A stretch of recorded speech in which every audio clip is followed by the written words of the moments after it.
Este documento es muy interesante porque libera a esclavos que ingresen al ejército en Perú antes de noviembre de 1824. Y es interesante porque es un problema que hubo en toda América del Sur con las revoluciones, que era la cuestión de la esclavitud y los ejércitos. Es decir, había una contradicción en revoluciones que se hicieron en nombre de la libertad y que mantenían esclavos, y muchos esclavos creyeron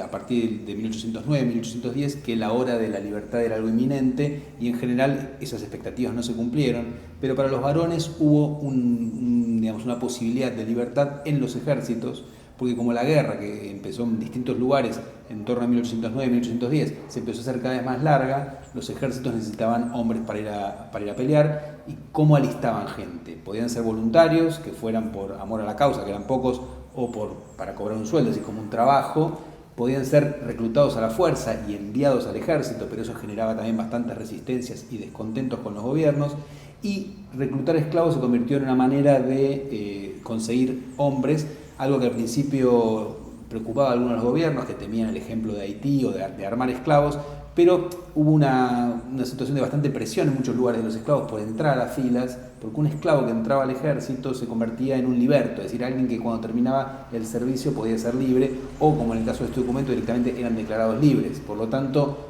para los varones,